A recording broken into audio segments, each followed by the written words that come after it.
Hello guys, meron tayo ditong Mother's Day mug wrap design. Okay, so Canva template ito at na-edit. Pero bago yan,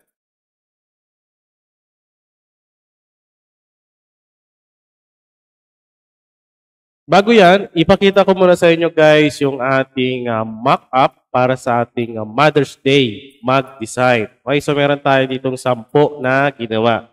At pwede nyo pandagdagan ito dahil na-edit naman ito dahil Canva template siya. So ipapakita ko yung mga sample natin na mock-up. So meron tayo ditong ginawa na 10 na mock-up din.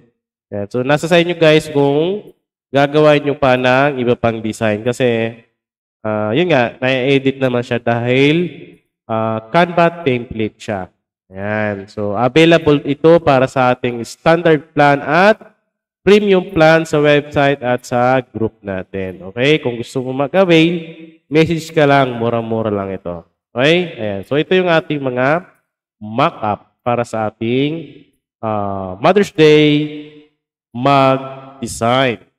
Okay guys, so ito yung template natin sa Canva para sa ating Mother's Day mug wrap design. So, bundle ito. Same lang din to na design dun sa una nating ginawa na Mother's Day rep magnet. Ayan. So, pwede nyo siya i-bundle para sa ating mug at sa rep magnet. Ayan. So, dito, pwede nyo i-edit at pwede nyo dagdagan, pwede nyo palitan yung text at pwede nyo pa siyang lagyan ng picture. Tulad dito, naglagay ako ng sample. Kasi ito yung pinaka-front ng ating mug, di ba? Ito. Pinaka-front yan. So, dito, sa kabilang pisngi, at sa kabilang pisngi naman, pwede mo pa siya lagyan ng picture para dun sa talagang pagbibigyan or kung sino yung nagpapagawa. Diba? Talagang personalize siya. Ay no, ilalagay nyo na lang yung picture dito. So dito naman, pwede nyo siya lagyan pa kung ano pang gusto nyo ilagay para talaga madagdagan yung design. So pinaka-template lang talaga siya. Pero pwede naman, ready to print na yan kung wala ka nang babaguhin. Ready to print mo na lang yan. So, ang size niyan ay 9 inches by 3.5. So, pwede mo siyang gawing 9 inches by 3.6 or 3.8. Yung talagang full sabli kung tawagin sa baso, di ba? So, depende yan. So, isa-size mo muna. Yan. So, pinakasagad talaga niya ay 9 by 3.8, 3.6, or 3.5. So, depende sa inyo, guys. So, mamaya ipapakita natin yan. Ilalagay natin sa MS Word pag ipiprint na natin. Pwede kayo gumamit ng Photoshop kung yun ang gamit nyo pa nagpiprint kayo. Okay? So, pag na-edit nyo na yan at wala na kayo ibang babaguhin, pwede nyo na i-print yan or i-download nyo. Pero mas maganda guys, lagyan nyo pa siya ng picture tulad nito. Ayun, no, diba? May picture na pwede paglagyan para talagang personalize siya. Tapos pag na-edit mo na, i-click mo lang yung share, i-click mo lang yung download, tapos select mo lang yung pages kung ano lang yung i-download mo para hindi lahat, para mas mabilis siya i-download. Kunyari, yung page 1. So, yun lang, PNG, tapos download. Okay? At pag na-download mo na guys, pwede mo na siya ilagay dun sa software na ginagamit mo pa nagpiprint ka. Okay, so ang gamit ko pa nagpiprint ako sa aking Sublimation para sa ating mug ay Microsoft Word or MS Word. So dito, yung size natin, dapat i-check nyo yung layout ng papel. A4, kung gumagamit ka ng A4 na sublimation paper, ayan, so dapat nakaset din naka-A4 yan. Okay? So dito, pwede mo siyang gawing landscape para buo. Ayan, no? So 9 by 3.8 yan.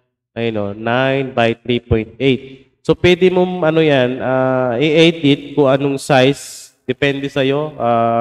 Kung ano yung gamit mo, 3.5 or 3.6. Yung pinakasagad talaga, 3.8 or 3.9, 3.7. Okay? Ayan. So, reference lang yan. Kung magkano ka pa rin, sundin mo pa rin yung ginagawa mo pag nagpiprint ka. Kung ito ay pinaka-template lang. Ayan.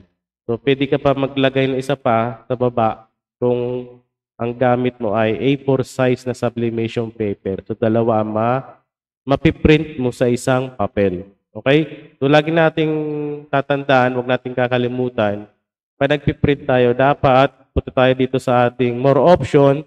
Dapat Mirror image yan. Okay? Pag subli, dapat naka-mirror image yan.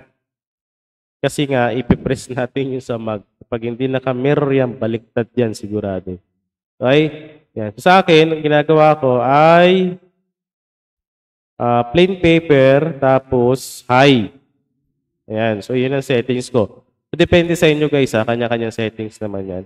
Basta ang pinaka-importante lang dyan, dapat naka-mirror siya. Kasi nga, subli siya. Sublimation siya, di ba? Kasi pipress natin yan. So, pag hindi nakasubli yan, baliktad yan.